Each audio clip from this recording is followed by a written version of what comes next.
Hi, this is Neha and welcome to my YouTube channel इतिहास की NCERT. हम लोग मौर्य साम्राज्य के बारे में पढ़ रहे थे। तो मौर्य साम्राज्य की स्थापना चंद्रगुप्त मौर्य ने की थी। चंद्रगुप्त मौर्य के बाद चंद्रगुप्त मौर्य का पुत्र बिंदुसार मगध साम्राज्य की गद्दी पर बैठा था। बिंदुसार के बाद बिंदुसार का पुत्र अशोक मगध की गद्दी पर बैठा था। चंद्रगुप्त मौर्य ने अपने साम्राज्य का बहुत ही अधिक विस्तार किया था, जिसमें से कलिंग स्वतंत्र हो गया था।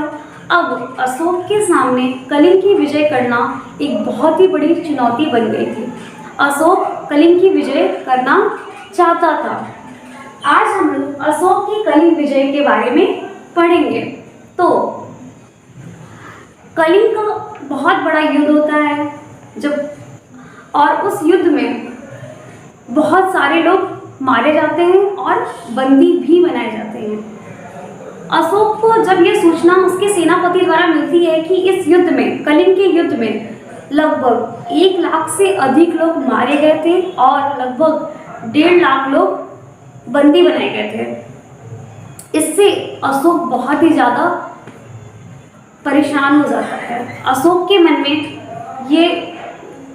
ये भावना उठती है कि युद्ध करने से बहुत सारे लोगों की जान जाती है और इसका परिणाम अच्छा नहीं होता है। इस कारण से अशोक ने कलिंग की विजय करने के बाद अपना युद्ध करने के सोच को त्याग देता है। वह यह सोचता है कि अब मैं जीवन में कभी भी कोई भी युद्ध नहीं करूँगा।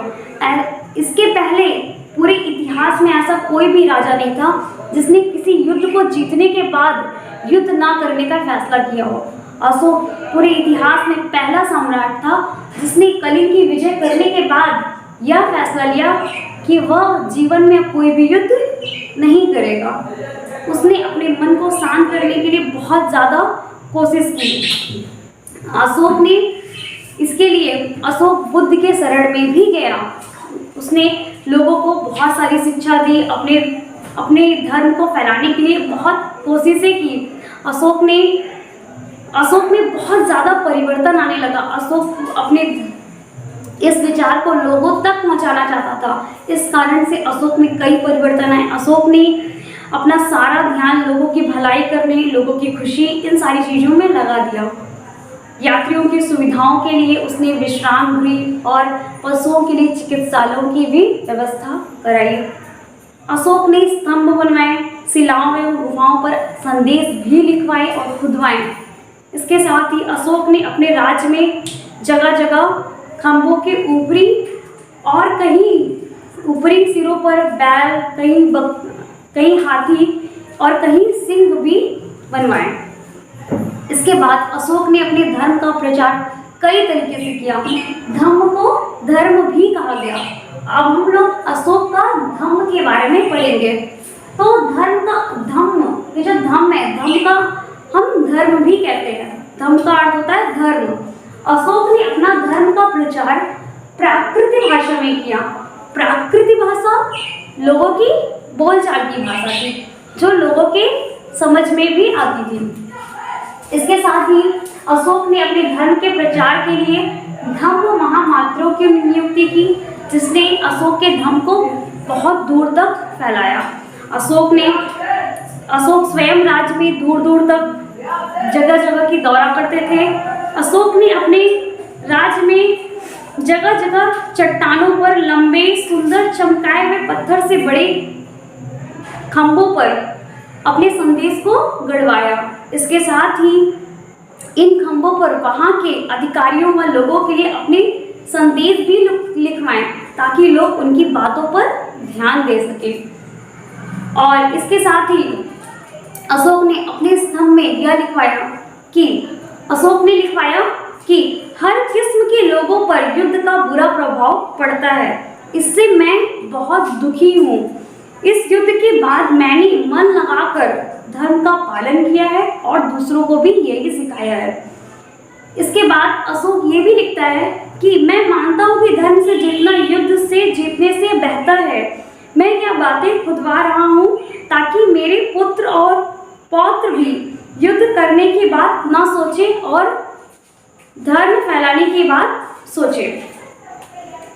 इसके बाद अशोक ने धम्म महामात्र की नियुक्ति की थी, जिससे इसके धर्म का प्रचार दूसरे देशों में और दूसरी जगहों पर भी हो सके। अशोक ने अपने धर्म के प्रचार के लिए अपने पुत्र महेंद्र और अपनी पुत्री संघमित्रा को धर्म प्रचार के लिए श्रीलंका भेजा था, ताकि उसका जो ये धर्म का प्रचार है वो दूसरे देशों में भी हो सके। अशोक ने तृतीय बौद्ध संगीति का भी आयोजन किया था, जो पाटलिपुत्र में हुआ था। अशोक ने बौद्ध स्तूप, बौद्ध विहार का निर्माण करवाया। बौद्ध स्तूप, जहाँ बौद्धों का स्तूप बनाया गया, और बौद्ध विहार जहाँ बौद्ध भिक्षुओं का निवास स्थान होता है, इसका भी निर्माण कराया।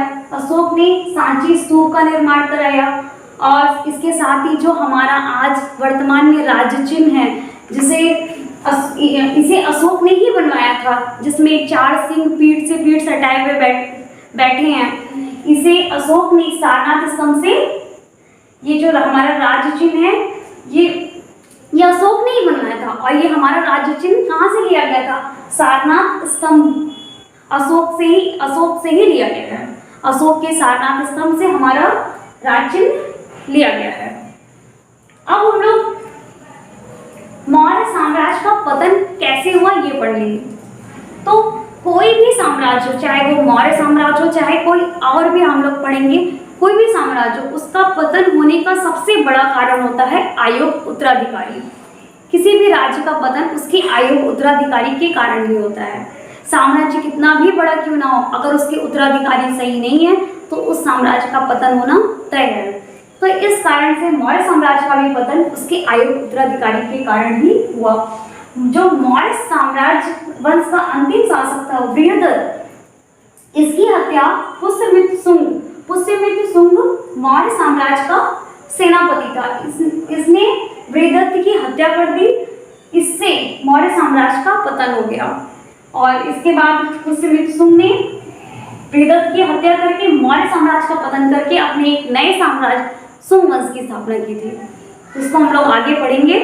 एक बार हम आपका रिवीजन करा देते हैं। तो हम लोग अशोक की कलिंग विजय पढ़ रहे थे। अशोक की जो कलिंग विजय थी वो अशोक की अंतिम लड़ाई थी, जिसे लड़ने के बाद अशोक ने युद्ध ना करने का फैसला ले लिया था। अशोक यहाँ तक ये भी चाहता था कि उसके आने वाले पुत्र और पौत्र वो भी युद्ध ना करें। इसके बाद अशोक ने अपने धर्म का प्रचार करने के लिए उसने स्तंभ और कई जगहों पे संदेश भी खुदवाए, ताकि उस संदेश को लोग पढ़ें और अधिक से अधिक उसके धर्म का प्रचार हो। उसने धर्म के प्रचार के लिए धम्म महामात्र की नियुक्ति की। अशोक ने अपने धर्म का जो प्रचार किया था वो प्राकृत भाषा में किया था। इसके साथ ही अशोक ने अपने पुत्र महेंद्र और अपनी पुत्री संघमित्रा को अपने धर्म के प्रचार के लिए श्रीलंका भी भेजा था। अशोक ने तृतीय बौद्ध संगीति का भी आयोजन करवाया था, और यह संगीति पाटलिपुत्र में हुई थी। इसके बाद अशोक ने बौद्ध स्तूप और बौद्ध विहारों का भी निर्माण कराया। सांची स्तूप का निर्माण कराया अशोक ने, जो हमारा राजकीय चिन्ह, इसे भी अशोक ने ही बनवाया था। और आज ये राजकीय चिन्ह सारनाथ स्तंभ से लिया गया है। इसके बाद मौर्य साम्राज्य का पतन उसके आयोग उत्तराधिकारियों के कारण हुआ। और इसके साथ ही मौर्य वंश का जो अंतिम शासक था बृहदत्त, इसकी हत्या पुष्यमित्र शुंग ने कर दी। पुष्यमित्र शुंग ने बृहदत्त की हत्या करके मौर्य साम्राज्य का पतन कर दिया। और इसके बाद पुष्यमित्र शुंग ने अपने एक नए वंश शुंग वंश की स्थापना कर दी। आज का हमारा क्लास यहीं तक। So thank you for watching my this video. Please like, subscribe और शेयर।